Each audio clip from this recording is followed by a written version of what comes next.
These two beginning pictures are from the day I quit chemo to 2 years later doing the metabolic approach. Good morning, ladies and gentlemen. Today, I'm about to hop in a cold plunge in just a minute, but instead of doing my normal cold plunge with a song or talking throughout it, today we're going to listen to a little podcast on the interwebs. I'll do a quick pan of the phone. The podcast is Cold Plunge Therapy for Hormones, Chronic Illness and Metabolism, Thomas P. Singer. I've been following this guy for quite a while.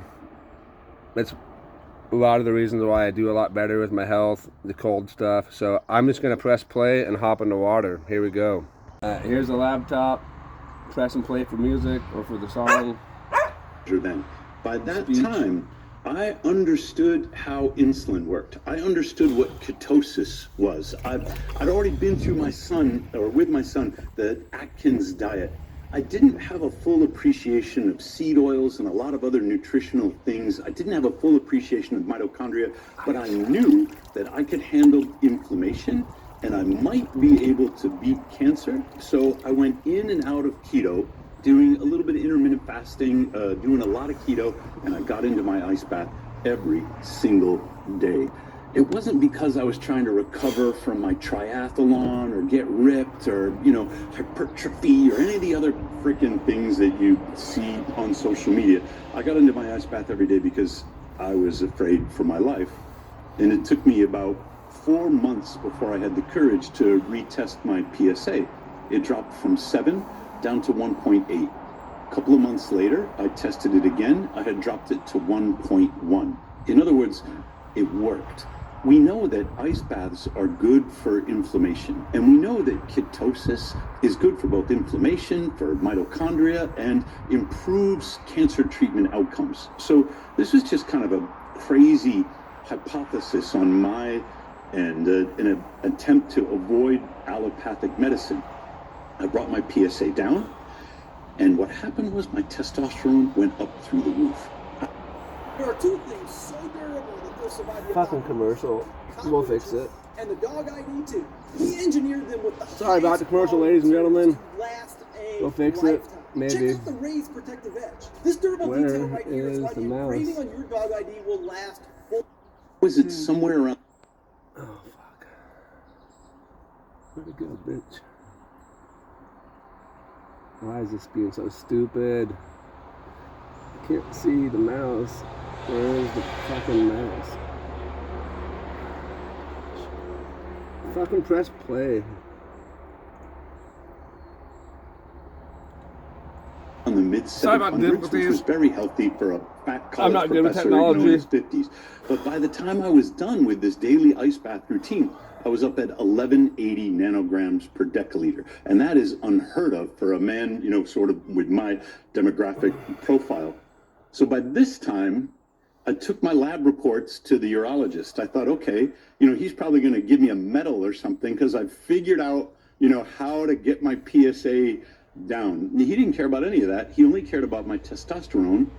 He was convinced that I was juicing and not telling him.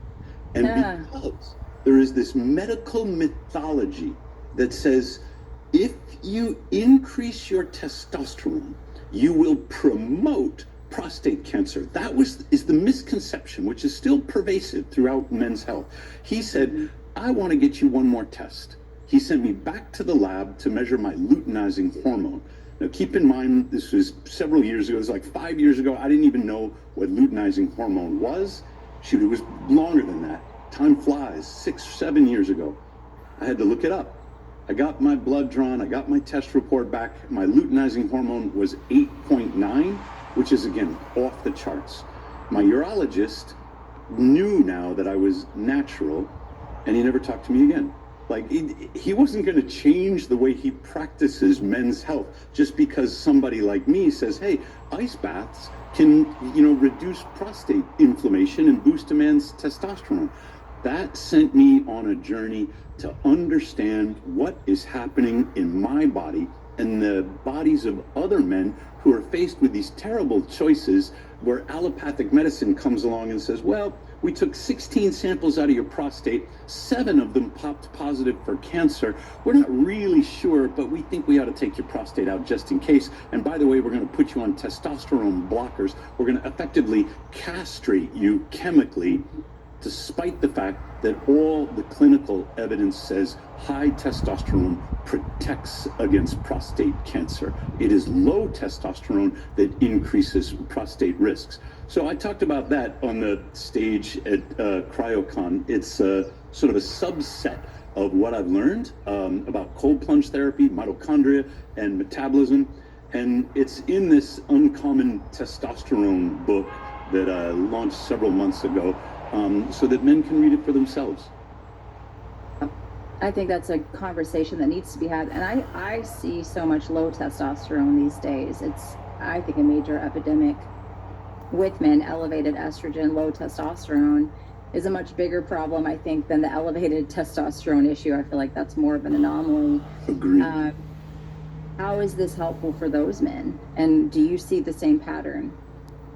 The most difficult part of the low testosterone epidemic, I know it's not a contagious disease, but it has reached this level where men in their 20s are clinically low for total testosterone, which we'd never seen before. And the worst part of it is that their doctors are telling them that there's nothing they can do. Like, their doctors saying, well, you must have some genetic predisposition or some other bullshit story, without telling the men why their testosterone is low.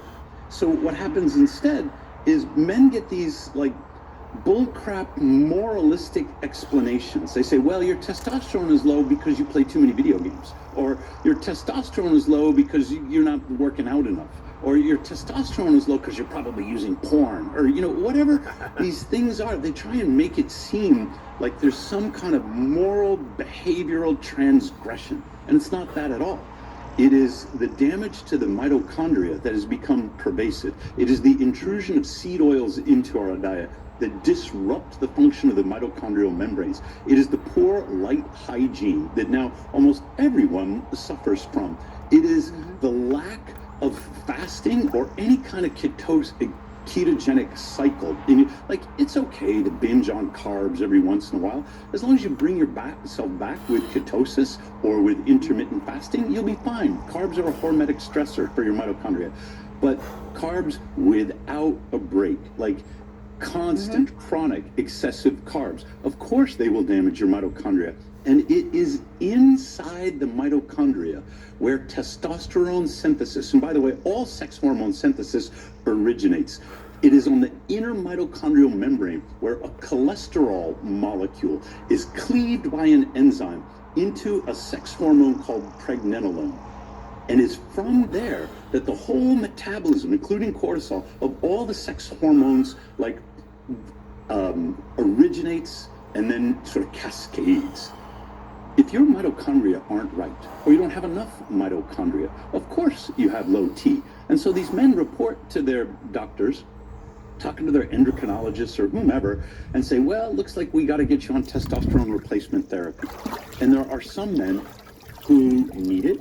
It is incredibly beneficial. You get an immediate lift in mood and energy. You get a small improvement in your body composition. Your libido comes back. Your whole life gets better. The problem is that even if you're taking HCG to maintain sperm production while you're on TRT, your gonads will atrophy.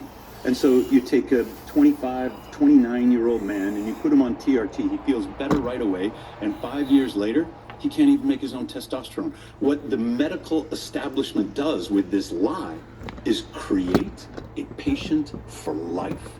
And there is nothing more profitable than a young person who now depends upon your pharmaceutical for the rest of your life. Ask me, because my son was 6 when he was diagnosed, and there is no substitute for human insulin, and there is no cure for type 1 diabetes. But we can reverse low T, and we do it by using therapies that target the mitochondria. There are now dozens of successful case studies. Several of them are really well documented, before, after labs, that kind of thing. I've put them in my book in case people have doubts, but I've also put some negative case studies. That is, the people who tried ice baths didn't get a boost in their testosterone, and they want to know why. It's because they're taking other medications that interfere with testosterone metabolism, or they were on TRT for so long that their testes atrophied and their body is having trouble coming back from that. Thanks for watching, ladies and gentlemen. I hope you enjoyed the video. I do want to do a quick disclaimer at the end here, and again saying I'm not giving any medical advice. I am just talking about my first-hand experiences I've been through, what I've applied to my life, what I've applied through this cancer journey, what has worked and what hasn't worked. And I also want to make a statement that not all doctors are bad. There are still plenty of good doctors out there. You just really have to be your own advocate into the medical system in today's world.